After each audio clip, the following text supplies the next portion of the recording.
दोस्तों, आज की इस वीडियो के माध्यम से हम आपको कुछ ऐसे तरीके बताएंगे जिनसे आप धोखा खाने से खुद को बचा सकते हैं। भावनात्मक रूप से कमजोर आदमी का लोग हमेशा फायदा उठाते रहते हैं। जो भी इंसान नर्म दिल का होता है, यानी कि भावनात्मक रूप से करुणावान होता है, वह अपनी करुणा बस दूसरों की सहायता तो कर देता है, लेकिन बदले में उसे हमेशा धोखा ही मिलता है। तो क्या एक इंसान को भावनात्मक नहीं होना चाहिए? क्या उसे दूसरों पर भरोसा नहीं करना चाहिए? दूसरों की सहायता नहीं करनी चाहिए? क्या करुणावान और संवेदनशील होना गुनाह है? कोई गलती है? कोई संवेदनशील आदमी दिल का बहुत अच्छा होता है। आइए जानते हैं इस कहानी के माध्यम से।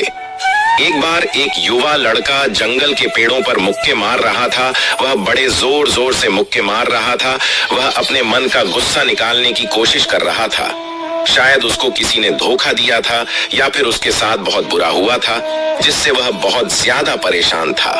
उसे कहीं भी शांति नहीं मिल रही थी। वह लगातार उस पेड़ पर मुक्का मार रहा था, जिससे उसकी उंगलियां लहूलुहान हो चुकी थीं।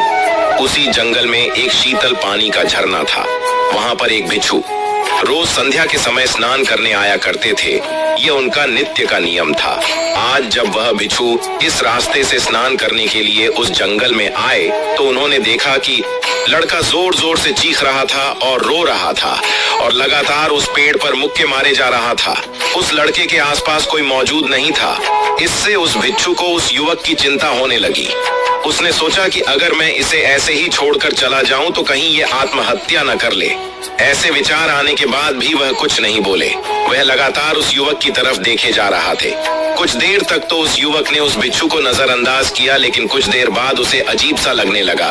उसने सोचा, ना तो यह मुझे रोक रहा है और ना ही कुछ कह रहा है, ये तो बस मुझे देखे जा रहा है। इसका क्या मतलब है? बड़ा अजीब आदमी है। ऐसे ही विचार उस लड़के के मन में उठने लगे। जब कुछ देर बाद भी वह भिक्षु कुछ नहीं बोला, तो लड़के ने अचानक से उस भिक्षु से पूछा कि महाशय, आप अपने रास्ते क्यों नहीं चले जाते? आपको क्या मतलब? आप खड़े होकर मुझे देख क्यों रहे हैं? भिक्षु ने बड़े शांत स्वर में कहा कि मैं तुम्हें रोक नहीं रहा हूँ, तुमसे कुछ कह नहीं रहा हूँ, तो मुझसे तुम्हें क्या परेशानी है? मेरी तरह ही ये पेड़, पौधे और पक्षी, ये सब तुम्हें तो देख ही रहे हैं। जब इनसे तुम्हें कोई परेशानी नहीं है तो मुझसे क्यों परेशानी है? यह सुनकर और लड़का जोर से चीख कर बोला, मुझे सबसे परेशानी है। मैं सबसे नफरत करता हूँ। यहाँ पर सब धोखेबाज गद्दार लोग रहते हैं। कोई किसी का नहीं होता इस दुनिया में। इस तरह बोलते बोलते वह फूट फूट कर रोने लगा और रोए जा रहा था और भिक्षु उसे देखे जा रहा था। वह भिक्षु उसे चुप करने की कोशिश भी नहीं कर रहा था। यह बात तो उस लड़के को और ज्यादा अजीब लगी। अब रोना छोड़कर उस लड़के ने सीधे खड़े होकर उस भिक्षु से कहा, आप बड़े अजीब आदमी हैं। आपके सामने कोई इंसान रो रहा और आप उसे चुप भी नहीं कर सकते। आपके मन में बिल्कुल भी संवेदना नहीं है। बड़े अजीब और कठोर हृदय वाले साधु हैं आप। आपको अपने साधु होने पर खेद होना चाहिए। और ऐसे ही ना जाने क्या क्या जली कटी बातें वह युवक उस भिक्षु को सुनाने लगा। कुछ देर बाद जब युवक की सारी भड़ास निकल चुकी, तब भिक्षु ने बड़े ही शांत स्वर में कहा कि आज मैं तुम्हें कंधा दे सकता हूँ, तुम्हारे आंसू भी पोंछ सकता हूँ, लेकिन इससे तुम्हारी समस्या का समाधान नहीं होगा। कुछ देर के लिए तुम्हारा मन शांत हो जाएगा, उसके बाद फिर वही जिंदगी, वही लोग जो तुम्हें आज कंधा देने के लिए भी तुम्हारे पास नहीं है। फिर से तुम उसी जिंदगी में लौट जाओगे। कोई तुम्हें धोखा देगा, कोई तुम्हारा फायदा उठाएगा और तुम अपने मन को ऐसे ही तकलीफ पहुंचाते रहोगे। तो आंसू पोंछने की बजाय तुम्हें मुझसे कुछ ज्ञान की बातें लेना चाहिए, जिससे तुम्हें जीवन में कोई भी धोखा ना दे सके, तुम्हारी अच्छाई का कोई भी फायदा ना उठा सके। याद रखना, आंसू पोंछने वाले तो तुम्हें बहुत मिल जाएंगे, लेकिन ज्ञान और सही समझ देने वाला कभी ही कोई इंसान मिलता है। भिक्षु ने उसे बताया कि मैं पास ही के झरने में स्नान करने के लिए जा रहा हूँ। बड़ा ही शीतल पानी है वहाँ का। अगर तुम चाहो तो तुम भी मेरे साथ चल सकते हो। यहाँ पर अकेले परेशान होने से अच्छा है कि तुम झरने के शीतल पानी में स्नान करो, जिससे तुम्हारा दिमाग, मन, मस्तिष्क और तुम्हारा शरीर सब कुछ पवित्र हो जाएगा। यह सुनकर वह लड़का उस बिच्छू के पीछे पीछे हो लिया। जंगल के बीचों बीच रास्ता झरने की तरफ जाता था। जंगल में सन्नाटा छाया हुआ था। उनके पैरों तले सूखे पत्तों की चरमराने की आवाज पूरे जंगल में गूंज रही थी। आज पूर्णिमा की रात थी और आसमान में चांद अपनी उजली रोशनी उस जंगल में फेंक रहा था। उस रोशनी में दोनों उस झरने की तरफ बढ़ते चले जा रहे थे। रास्ते में चलते चलते उस युवक ने उस बिच्छू से कहा कि महात्मन, आपकी जिंदगी मस्त है। आपको किसी चीज की कोई परेशानी नहीं है। आपको पता है कि दुनिया में कैसे कैसे लोग बसते हैं, कितने धोखेबाज, कितने मक्कार, और सबसे बड़ी बात, अपने लोग ही धोखा देते हैं, जिनसे हम प्रेम करते हैं, जिनको हम अपना मानते हैं। जब उन्हीं से धोखा मिलता है तो कैसा महसूस होता है। कभी कभी तो ऐसे लगता है कि भोले और दयालु लोगों के लिए यह दुनिया नहीं बनी है। ये धोखेबाजों के लिए है, मक्कारों के लिए है। वही यहाँ पर फलते फूलते हैं, वही आनंद से जीते हैं। और हमारे जैसे लोग जो दूसरों की सहायता करते हैं, दूसरों को अपना मानते हैं, वह हमेशा जीवन भर दुख में रहते हैं।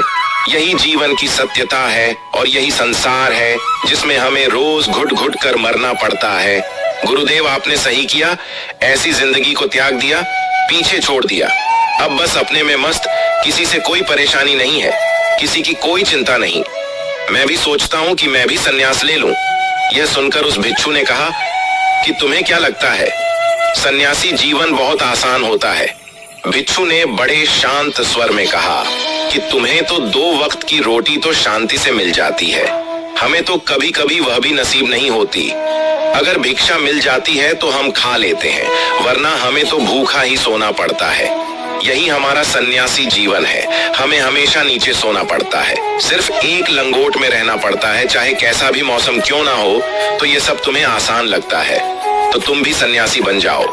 युवक ने कहा कि आप कहते तो ठीक ही हैं, संघर्ष तो दोनों तरफ है, सांसारिक जीवन में भी और सन्यासी जीवन में भी।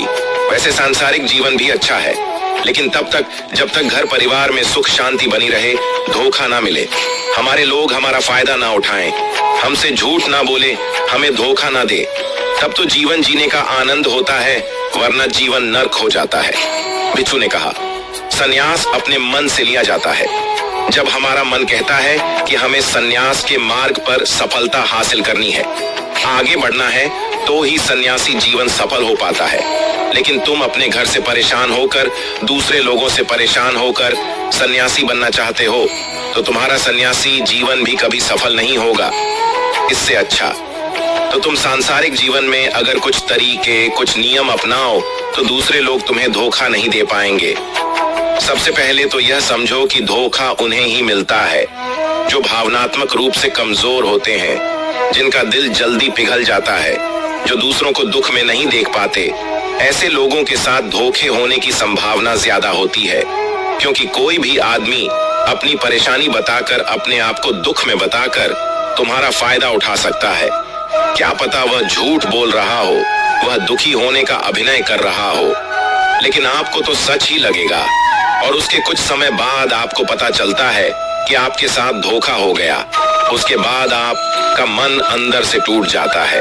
इसीलिए सबसे पहले बात ध्यान रखना कि किसी भी व्यक्ति को यह एहसास मत होने दो कि तुम भावनात्मक रूप से कमजोर हो। अंदर से तुम्हारा दिल नर्म है।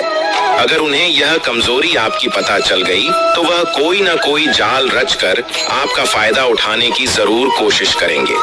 चाहे आप अंदर से संवेदनशील हो, दूसरों की मदद करने वाले हो, लेकिन किसी को एहसास मत होने दो, ऊपर से कठोर बने रहो। जब लोगों को लगेगा कि इससे कुछ बोलने का फायदा ही नहीं है, ये आदमी कठोर है, नहीं पिघलेगा, तो खुद ब खुद वो लोग जो झूठे हैं, जो मक्कार हैं, वो आपके पास आएंगे ही नहीं, वो उन्हें चुनेंगे जो उनके आसान शिकार होंगे। दूसरी बात यह है कि हम बहुत जल्दी दूसरों पर विश्वास कर लेते हैं और हमारी जल्दी विश्वास करने की आदत ही हमें हानि पहुंचाती है।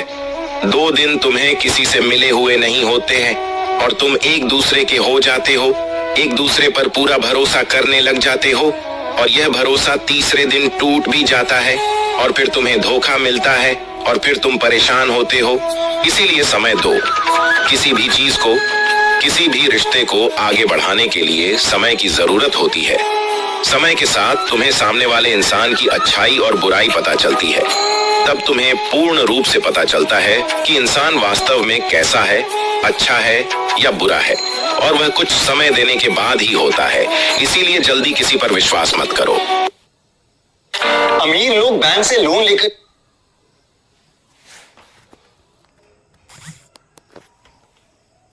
के लिए तुम्हें ऐसे लोगों को समझना होगा जो दूसरों की चापलूसी करते रहते हैं। कुछ लोगों की आदत होती है चापलूसी करने की। आपके सामने आपकी बड़ाई करेंगे, आपके बारे में अच्छा अच्छा बोलेंगे और आपको लगेगा कि यह इंसान कितने अच्छे हैं, मेरे से कितना प्यार करते हैं। लेकिन वास्तव में उनकी वह चापलूसी एक जाल होती है ताकि वह आपका दिल जीत सके। और उनको चापलूसी करने का मौका तभी मिलता है जब आप दिखावा करते हैं। अगर आप उनकी चापलूसी से प्रभावित ही नहीं होंगे तो कुछ समय बाद वो चापलूसी करना बंद कर देंगे। इसीलिए किसी के सामने दिखावा मत करो, वरना आप तो आकर्षण के केंद्र बन जाते हो। लोगों को लगता है कि शायद इसके पास बहुत ज्यादा धन संपदा है, इसीलिए इतना दिखावा कर रहा है। और इसी वजह से जो लोग आपका फायदा उठाना चाहेंगे वो आपके करीब आने की कोशिश करेंगे, आपके चापलूसी करने की कोशिश करेंगे। अगला नियम बताते हुए भिक्षु ने झरने की तरफ इशारा किया। वो झरने के पास पहुंच चुके थे। युवक को भी एहसास हो चुका था, क्योंकि वहां पर ठंडी ठंडी हवा चल रही थी। ढलान की तरफ जाते हुए भिक्षु ने कहा कि सांसारिक जीवन में एक बात समझने की यह होती है कि हम जिसकी सहायता कर रहे हैं, चाहे किसी भी रूप में, धन से, शारीरिक रूप से या जिस भी अवस्था में हम किसी की सहायता कर रहे हैं, तो हमें यह ख्याल रखना चाहिए कि सामने वाला वापस कभी भविष्य में हमारी सहायता करने योग्य है कि नहीं है। अगर किसी को पैसा उधार दे रहे हो तो ये समझो कि उसके पास आय का कोई साधन है कि नहीं है। कल भविष्य में वह तुम्हें वापस कर पाएगा कि नहीं कर पाएगा। अगर वह नहीं करेगा तो तुम्हें तकलीफ होगी, तुम्हें दुख होगा। ऐसे तो इंसान करुणावश भिखारियों को भी भीख देता है, लेकिन वह गलत नहीं है, क्योंकि जो भी पैसा अपने सामने वाले को दिया है उससे आपके ऊपर कोई ज्यादा प्रभाव नहीं पड़ेगा। अगर वह आपको वापस भी नहीं लौटाएगा तो अगर किसी ऐसे इंसान को पैसा देना है जो कभी वापस नहीं लौटा पाएगा तो उतना ही देना चाहिए जिससे तुम्हारे ऊपर ज्यादा दबाव न बने। अगर वो वापस भी न लौटाए तो तुम्हें दुख न पहुंचे। अब तक वो दोनों झरने पर पहुंच चुके थे। दोनों ने अपने कपड़े उतारकर उस झरने के शीतल पानी में कूद पड़े। पानी ठंडा था। उन दोनों की सारी थकन और उदासी पल भर में ही दूर हो गई। स्नान कर लेने के बाद दोनों उस झरने के सामने एक पेड़ के नीचे बैठकर बातें करने लगे। भिक्षु ने उसे आगे समझाते हुए कहा कि शुरुआत में लोगों को नजरअंदाज करना सीखो। जब तुम किसी को शुरुआत में नजरअंदाज करते हो तो जो भी लोग किसी लालच की वजह से तुम्हारे पास चिपक रहे थे उनकी छटनी हो जाएगी। जब तुम उनको नजरअंदाज करोगे तब एक दो बार लोग तुम्हारे पास आने की कोशिश करेंगे, उसके बाद वो तुमसे दूरियां बना लेंगे। और जो आदमी तुम्हारी इंसानियत, तुम्हारी अच्छाई देखकर तुम्हारे पास आएगा वो नजरअंदाज करने के बावजूद भी तुम्हारे करीब ही बना रहेगा। और यही तो एक सच्चे इंसान की पहचान होती है, जो हमारे अपने होते हैं। उनसे हम लड़ भी लेते हैं, झगड़ भी लेते हैं, उसके बावजूद भी वो हमारी बातों का बुरा नहीं मानते हैं। चाहे थोड़े समय के लिए वह हमसे नाराज रहे, लेकिन कुछ समय बाद फिर से हम एक हो जाते हैं। और यही तो घर परिवार का मतलब होता है, यही तो अपनों का मतलब होता है।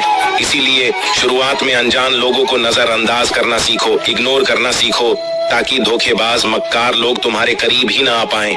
अपने इस वार्तालाप को खत्म करते हुए भिक्षु ने अपनी आखिरी और पांचवी बात बताते हुए कहा कि ये आखिरी सीख सबसे ज्यादा महत्वपूर्ण है। सब कुछ होने बाद भी तुम्हें धोखे मिल सकते हैं, लेकिन तुम अगर अपने आंख और कान और अपना दिमाग खोल कर रखते हो, अगर तुम होश में रहोगे, ध्यान करोगे, तो तुम्हें इंसान की आंखें देखते ही समझ में आ जाएगा कि उसे तुमसे क्या चाहिए। तुम उसकी इच्छा और उसका स्वभाव उसकी आंखों में ही पढ़ सकते हो। लोगों की आंखों में, उनकी वाणी में, उनके स्वभाव में उनका सब कुछ दिखाई देता है।